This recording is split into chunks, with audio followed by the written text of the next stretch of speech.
Hello and welcome. I'm Dr. Adam Dorsey, a psychologist in Silicon Valley and the host of Super Psyched, a podcast dedicated to supercharging your life. Each episode contains fun, high-quality interviews with experts looking at psychology from all angles.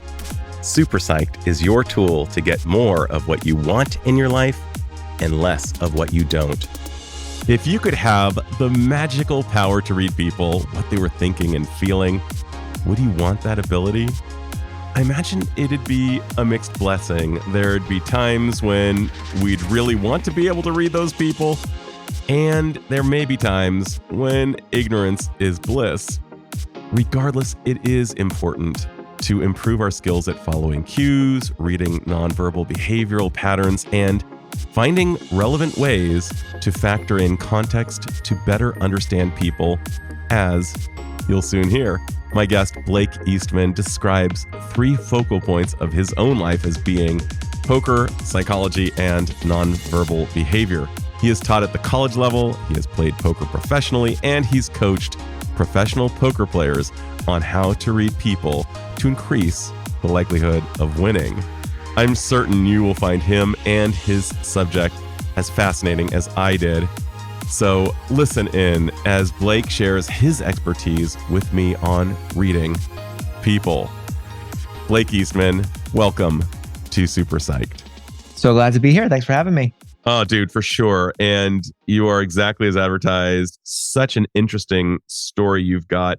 I was wondering if before we get into some of the work and some of the insights you have for my listeners and how they'll be able to really capitalize on some of your learning, I'm wondering if you could just give a little bit of your backstory before we get into what you know. Yeah, but so brief background, sort of my life has been about 3 things really, like psychology, poker, and nonverbal behavior. I was a psychology professor at the City University of New York for 7 years. My background was in forensic psychology with an emphasis on psychological test construction, and I did things like psychopathy assessment. And school was easy because it was just so damn cool. Oh, dude, that's awesome. It was very interesting. And while going through school, I saw a movie called Rounders and got very interested in poker. So I was playing sort of 2 lives, like psychology during the day and poker at night was most of my graduate school education. And then I founded 2 companies. One was called Nonverbal Group, which is sort of what I'm here to talk to you about today. We're a behavioral research company that does large-scale studies on human behavior and a lot of coaching and working with teams. And we do a lot of stuff. As an entrepreneur, I've had a sort of a tapas lifestyle That's where, a great way of describing it. I just somebody's like, can you do this? I'm like, yeah, I can do that. And I've done a wide range of things, but I'm probably most known for a project called Beyond Tells, which was the largest behavioral study ever conducted on poker players. So we did this large scale study where we did 3 separate studies, but we had players come in, recorded them from multiple angles, and then spent years breaking down all their physical movement and built a program called Beyond Tells. And I sort of, over the past couple of years, work with the world's best poker players on breaking down the behavior of the other world's best poker players. So during the main event, I'm processing information, and I obviously play poker myself. But yeah, so it's a little bit of the background. A truly rich soundbite. I mean, everything from college professor during the day, poker player at night, the tapas lifestyle. And it's funny, a little life hack my wife and I have developed is that when we go to a restaurant, sometimes for the first time, we will just order a ton of appetizers just to get to know the range and the scope of the restaurant before we dig into a main course, because the tapas can be really, even though it's a Spanish idea, the appetizers here just give you a broad spectrum. And to that point, I would only imagine that the tapas, so to speak, these little areas that you've touched on serve as hyperlinks for you to draw on in unexpected ways as you're going deeper into a particular thing. I've noticed that being able to speak Japanese has informed my capacity as a psychologist, as well as knowing its culture, and my love of certain geeking out to animals has helped me with humans. Imagine that just before we even get into the tells and being able to read people's body language and disabusing people of some of perhaps the research that's out that we will get into, I'm wondering how having a broad spectrum approach, the tapas approach, has helped you as you specialize. I am a big fan of developing range and not specializing. I think that some of the greatest insights are when there are these cross multidisciplinary approaches towards things. So like even the books that I read are quite diverse. I'll go into random topics. I think there is almost a danger in focusing too much on a specific area. And some of my best insights have come from things that I never would have thought were my best insights. You know what I mean? So it's Totally. like, it's really important to have that range. There's a good book called Range that I love that book. Yeah, it was really, really, really good. And I thought anybody who's David Epstein, I strongly right? recommend it. Yes, Epstein. So good. And he talks even about late bloomers, which is really kind of just a very buffeting things for my listeners to know about, is that we're just never too late to start. And there's something about this Leonardo, I'm going to use your tapas idea as just kind of further corroborating one of the greatest minds of all time. Leonardo da Vinci really was a tapas mind. You know, he pulled from so many areas as he would get into a thing, and it just improved his ability to do that thing. So let's get into poker, tells, nonverbal communication. You blew my mind by saying that frequently cited idea that 93% of our communication is nonverbal, and you're saying actually it's the opposite. I'm wondering what is true about nonverbal communication and what are some myths? Oh, yeah, it's great. So first myth is that 93% of communication is nonverbal. It's interesting how that's become one of these things. If you're listening, if you ever process some sort of information in the social sciences or when it's about human behavior and it's specific, it's almost always not correct, right? Like think about it. 93% of communication is not, like, how could you possibly even arrive at that number? And how is that universal? So that should just be for the critical thinkers out there, just like a warning sign if something's wrong. But yeah, it was a study that was done that was been misrepresented and became part of the cultural zeitgeist. And then all of a sudden, everybody says this is 93% of communication is nonverbal. The reality is you can have a full conversation and have no nonverbal aspect to it. But usually when people talk about nonverbal, it does extend to voice. So it is about aspects of vocal quality. It really is everything except for the actual raw content of what is being said. And it's not like we ignore that. We deal with that as well, right? It's just the communication aspect. I think while there are a lot of things to say, the most important thing is to understand that you are this prediction-making machine. And people go through life using behavioral signals to make predictions about other and connect with people and love them and collaborate and so on and so forth. And I think the most important thing to understand is that you are a very biased machine in the sense that your worldview, the way that you've gone through life, it shapes how you perceive the world. So for example, one of the things I'm always combating is like bad body language advice. If you read somewhere that someone, when they lie, they scratch their nose or something silly like that, it creates a lens now so that if you meet someone and you see somebody scratch their nose, you're like, oh my God, they're lying to me.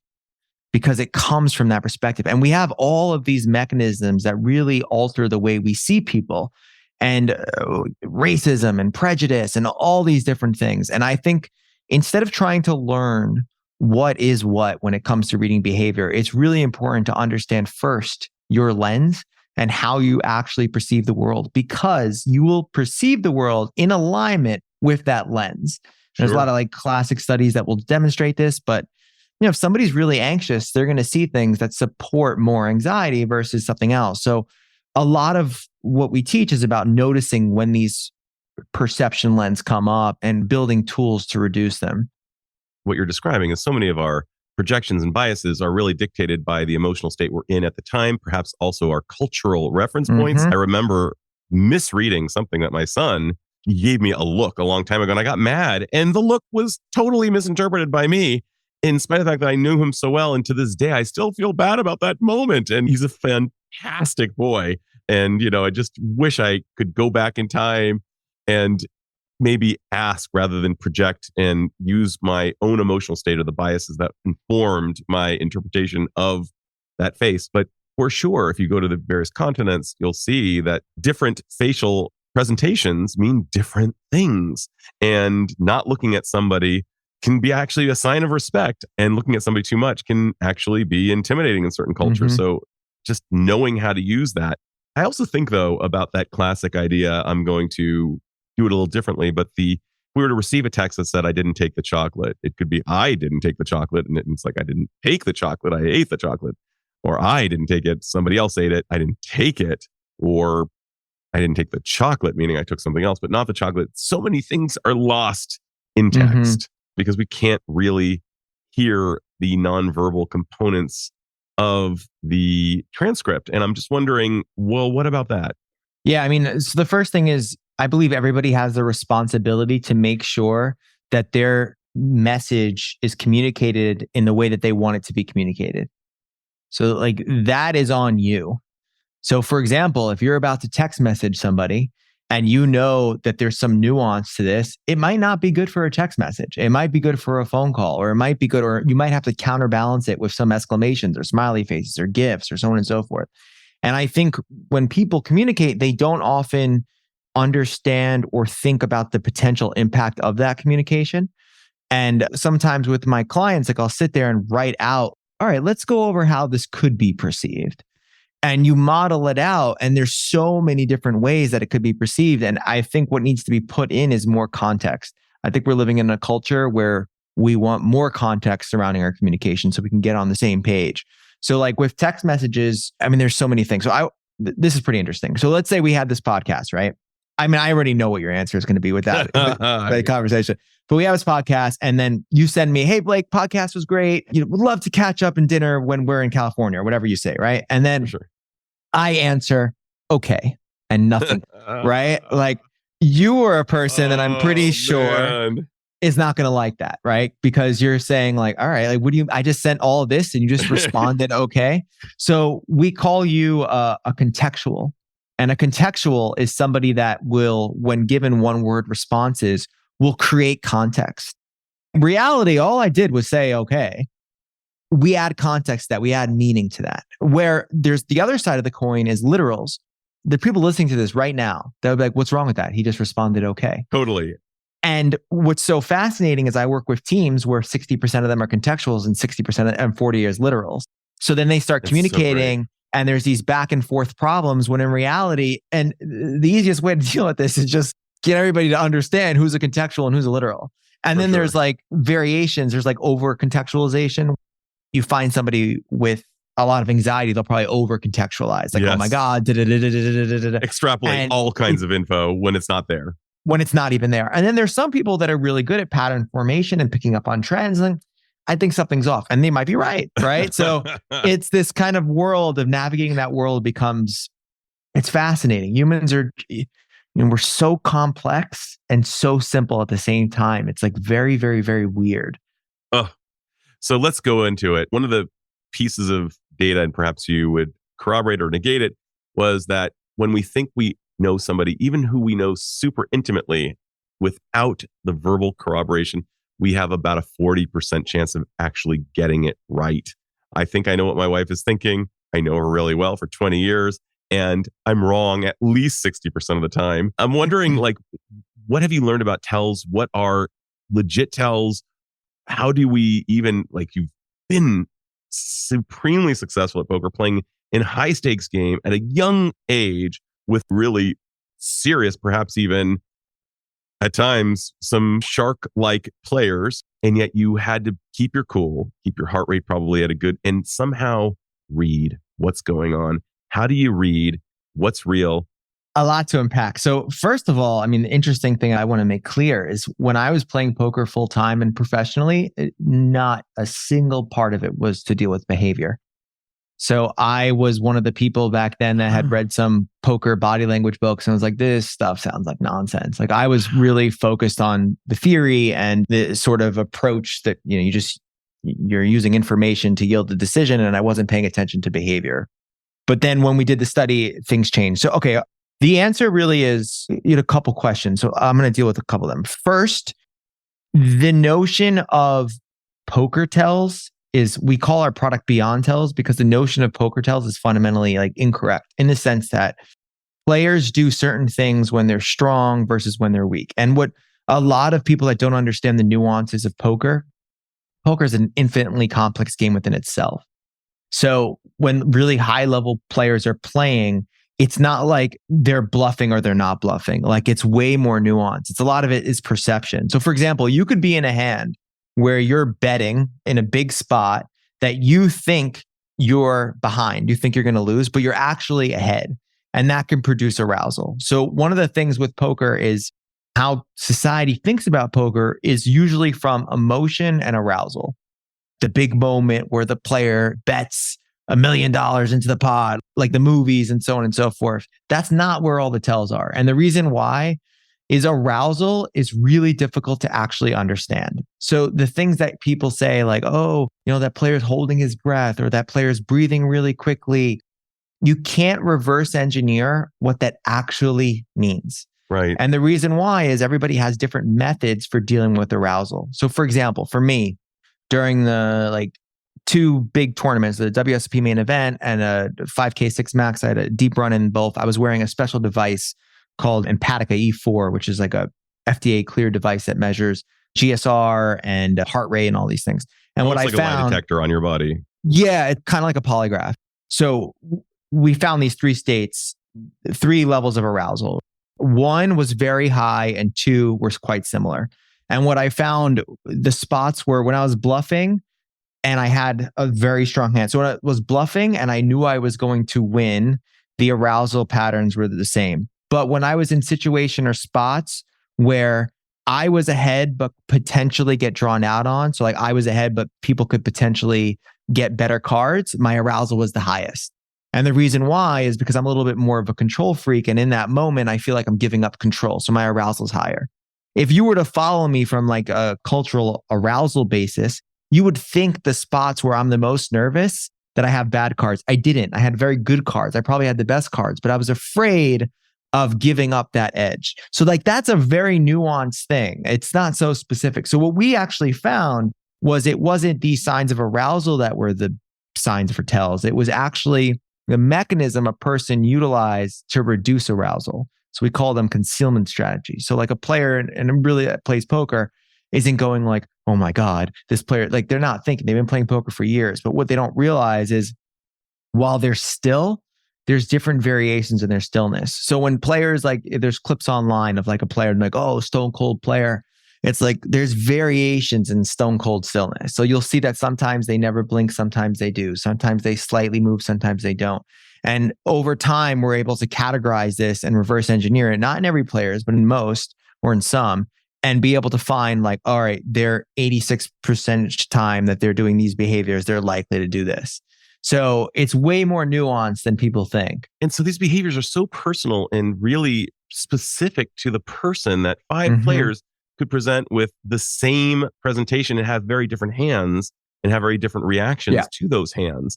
And so it would be very hard for the outsider to extrapolate what's actually going on. So, and one of the things I want to let the listener know, poker has implications to all of life. So this isn't just in the context of the poker room. This is everywhere. So how can we read people if they are so impossible to read? Yeah. So reading people is not about look for these smiles or look for these, that. It really is about understanding. So first, every one of you listening right now has a certain level of what I'll call behavioral awareness, which is not making meaning out of behavior, but just noticing it. So for example, some people in a conversation with another person won't even notice certain things. So you need to increase behavioral awareness first before you can get into anything else. And sometimes they don't notice because they don't want to notice, they're lazy, there's a bunch of different reasons why. And then once you get to the level of notice, reading behavior is not hard. It's a pretty easy thing. It's reading context is a lot more challenging. So really what's happening is when you have a conversation with someone, I want you to imagine that there's these rings, these invisible rings of context that are existing.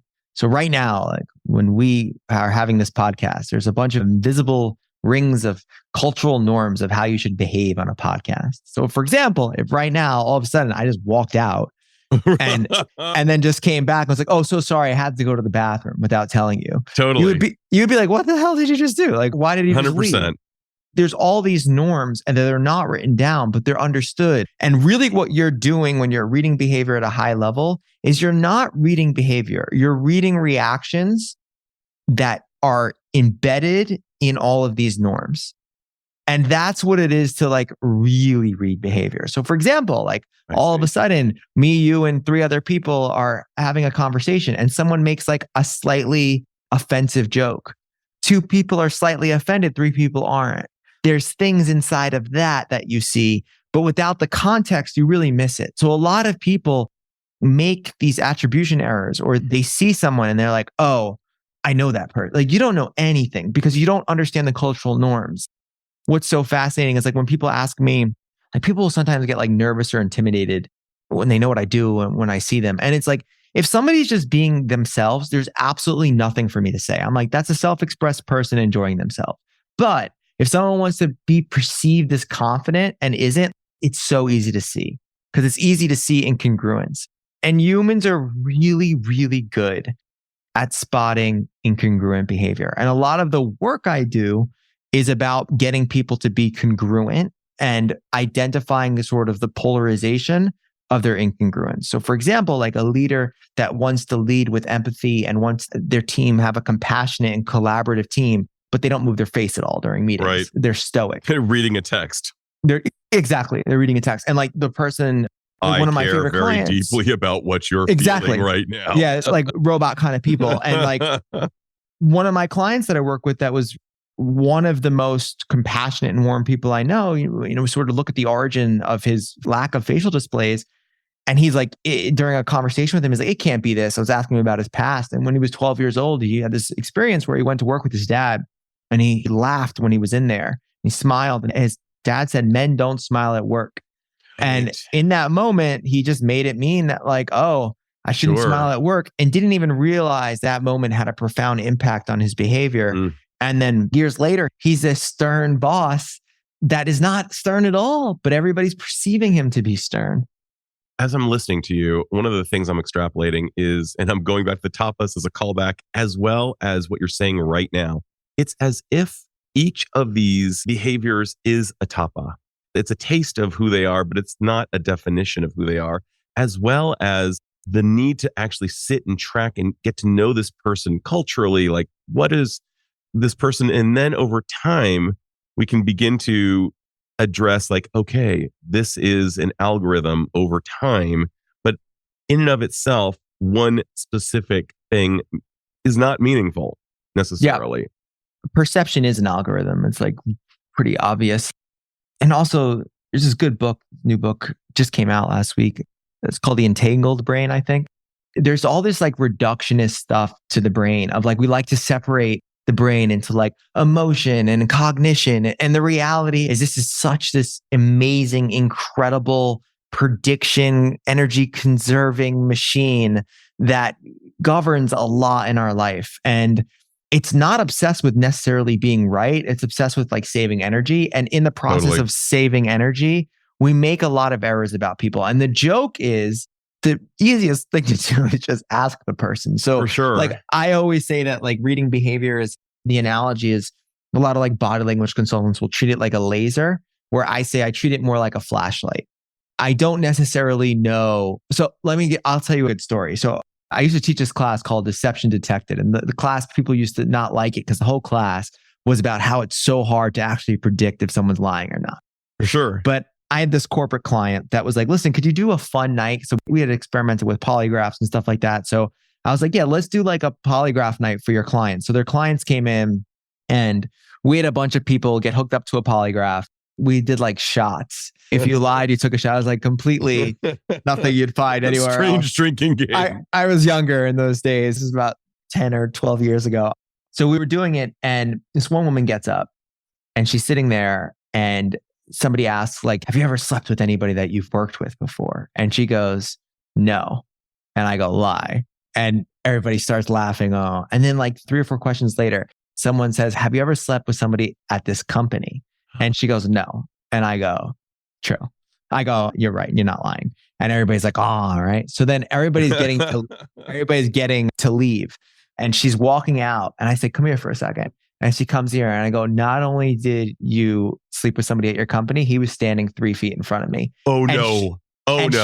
She immediately went, thank you so much. With like how a lot did you of empathy. know, dude? Come on. This is how I knew.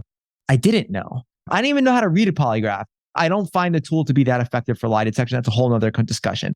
But like if the CIA is using it, very effective. If just random strangers are measuring physiological arousal, it's a very complicated thing to understand, like just like it is the poker table. What I did notice is when they asked that question, the guy in the front got a little weird. He just started looking like you read the context. You read the table. I read the context and I didn't even know. So I threw out the information and she verified it. Oh my goodness. So the reason why I like that story is in a large way, that is probably like the highest, most effective modality for reading behavior. It's not you're reading reactions and you're throwing out information to verify it or not. But most of the time, you need to have the conviction to ask someone. Like people will say, like, is everything okay? Yeah, everything's fine. It doesn't look like everything's fine. Like you look like you're a mess. Like what's going on? And you're like, getting to the core of someone's behavior is the skill set that makes people cooperate and collaborate better, not sitting there and guessing what someone's experience is. So people have all these examples in like the media where they know what actually happened. They've established ground truth. So they know that this person has killed somebody, or they know this person has cheated, or they know this. And then they're able to spin or create a narrative of behavior that supports that. Right. Dude. So, for sure. Yes. And you're like, oh, like Lance Armstrong is covering his genitals because he feels like, but, and it sounds when you get somebody that's perceived to be an quote unquote expert and they start citing research or studies or whatever, people really believe it. And the reality is if you want to verify something like that, what you want to do is reproduce a sample or a data set of that person, in interactions over the course of the last 5 years. And look for trends. And that's how I know, like with the poker study, it was the same way. Like a lot of top poker players that I work with, like, oh, you see that? Like he bit his lip. So I know. I'm like, it's not verifiable because we have every single instance on camera. So like, that's the difference. So Blake, I got to ask, and the listeners, I'm sure would want to know, what is meaningful? Meaningful is the process of understanding when somebody's incongruent and then understanding why. We don't look for why. We just look for incongruence. You could connect with people a lot more if it's like, this person looks a little bit off. And instead of making the deck, oh, like they're weird, or I don't like this. Whenever you have those things, like somebody's weird, I don't like this person. It's like warning signs to start to understand why. Because usually it's just their behavior is not in alignment with your like bell curve distribution of perception. So therefore you are making this claim about them. It's so interesting because when you were talking about that book where they're talking about how the brain is really looking for efficiency and of course survival and prediction, but efficiency, one of the things that we've found is that when we're trying to exercise our maximum physical capacities, when we are saying something that's not true, we are weaker. And the brain, I'm imagining, is using more of its RAM space because, So that's one of the, so there's like, in some of the classic deception research, it's called cognitive overload. Sure. Like the fact that lying is a more cognitively overloading task than telling the truth. You have to juggle all these things so that we're supposed to see some indications. Like some people talk about like blink rate and lying as a facet of cognitive overload. So one of the things that happens is when you're cognitively overloaded, your blink rate tends to decrease. And then when you have some sort of emotional response or arousal, you sometimes see an increase. So what they've tried to look at in deception studies of looking at somebody, looking at blink rate, while the person's lying, there's a drop in blink rate. And when they're done with it, there's an increase. We've seen certain things like that at the poker table as well. Like I verified it in poker samples, but lying is the most, lying is deep, really deep. It's like you could lie because you care about someone. You could not know that you're lying. It's not this just simple binary of like, my name is Blake and I'm 37. Aha, I'm not 37, I'm 36. Like that's such a nuanced lie. I've spoken to people that work for like 3-letter agencies and study deception and stuff within the context of like, if you find that this person's lying, they're going to be, counterterrorism unit or something like that. Like there's a huge impact here. So of course we're going to be able to measure physiological arousal on a polygraph in a different way than we would is if somebody's part of some sort of random study. This is why sometimes the practitioners and the academics, they don't align because they're looking at behavior in completely different contexts. For example, like I once had this guy, he was like the head of security at Bloomingdale's. Yes. And I found his insights to deception to be really quite profound and quite interesting because he spends his entire day trying to determine if people are lying or not, like seeing if employees are stealing from the company. So usually what he does is he has footage that shows that this person's stealing, and then they do this interview to try to get them to verify it. So he has that ground truth sort of statement. In your day-to-day life, you don't have that. Like, so for example, like one of the most useful tools, this is where it gets complicated, right? Like I'll tell someone, I'll do this to people every once in a while where I'll like talk to like an academic or whatever, and I'll make up a study. I'll be like Zoomberg 2000. You read that Zoomberg 2009 study that found that, right? So that's what most people say, right? Like I did not. But some people that want to be perceived a certain way might say, yeah, oh yeah. Like I've read that study and they're not a bad person. They want to be perceived and they're willing to sacrifice their integrity or whatever to be liked. So like, how do you reconcile that with, oh my God, that person's a liar? And so many people are they won't even realize how much they lie and how much they have self-deception. It's just so hard to navigate. So let's get into that for a second. Because of course, when you asked me that question, there was a part of me that had to override the desire to be liked. Exactly. And of course, to tell you the truth, which is where I would prefer to go. I've actually found that lying is extremely burdensome. You're talking about cognitive overload and the cognitive dissonance associated with telling a lie. It's a hard thing to do for most of us if we are not high on psychopathy levels. Let's talk for a moment about the burdens associated with lying. I would imagine there's a higher level of, for example, alcohol abuse, because it's heavy to walk around with a lie all day, all the time. And obviously there's small lies that we tell, like checking out of Walgreens and somebody says, hey, how are you doing today? And I'm having a relatively crappy day. And I say, great. Because of course they're not asking me a truthful question, let alone would I give a truthful answer. Well, how much time have you got? Well, I'll tell you all about my day. I'm obviously not going to do that, also for the sake of efficiency, but it would not be safe nor culturally appropriate. But it's a lie of sorts. That doesn't really take very much away from me if I'm walking out of Walgreens. But a lie could actually disrupt sleep, could make it harder to look at somebody who you care about if you're holding that burdensome lie. And I'm wondering what you know about lying in its various gradations, as well as its effects on our psyches. So lying in how it's perceived is a binary. Either you're lying or you're not lying. You're lying or you're telling the truth. But I think it looks a lot more complicated from the person actually lying. So like things like psychopathy aside, like most people are not going to be psychopaths. They're normal people. And what normal people are likely to do is lie.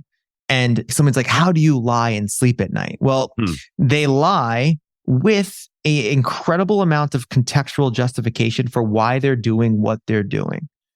And that's how they do it, right? So for example, like somebody's stealing from their office and they know stealing is wrong, but deep down inside, they really believe that they're not being paid enough for what they're doing. So when you actually ask this person, do they feel any emotion or guilt or anything around? No, because they owe me more money. Exactly. Yeah. I'm doing it for something, for a greater good. And if you look at a lot of like con people and a lot of like swindlers, wherever you want to call them, I think the path starts out with a road of good intentions. I think a lot of people don't think that they're doing wrong until they realize much later that they are doing wrong. The path to hell was paved with, I forget what. Oh yes, good intentions. Yeah, that's very nice. That's the quote. I love that quote. That is awesome. Dude, I could be with you all day. I mean, your wife, who will be on my podcast at some point soon, is phenomenal as well. And before I get to my last question, is there something I should have asked but haven't yet asked? That's a really good question. No, I don't know. All right, then I'm going to ask you my final awesome question. And that is this. If you could confer on everyone one insight or skill that would vastly improve their lives, what would that skill or insight be? And how do you imagine it would affect them personally and perhaps even society at large, just based on your immense research or life experience? One skill. If I had to choose one skill, it would probably be cognitive empathy. So empathy is this weird term. It's overused in a lot of contexts. So there's like emotional empathy, Usually when people talk about empathy, they're saying being able to understand the potential emotion or state of someone else. What I find to be way more useful is cognitive empathy, which is understanding the reason why that person potentially has that emotion or state. Totally. I feel that the more decision trees of cognitive empathy you develop in life, the more you'll be able to understand, connect, manipulate. I mean, like, it goes both ways. It is an incredible tool. And sometimes that comes from asking people, like, really why? Like, why do they perceive things the way that they see, and not making these quick judgments about people? Great. I mean, I'm obviously a huge fan of emotional empathy and cognitive empathy, but what a great soundbite on the importance of cognitive empathy. Blake, I mean, so enjoying geeking out to you and with you. And I'm excited to see what you bring to the field, because I just know that you're going to be constantly offering more and more tapas and perhaps even main courses over the time, course of time. And thank you so much for sharing your wisdom with my listeners. Thank you so much for having me, man. I love this. Right on, man. This is Dr. Adam Dorsey thanking you for listening to Super Psyched. If you know anyone who might like it or who might benefit from listening, share it. And if you like the episode, please hit subscribe.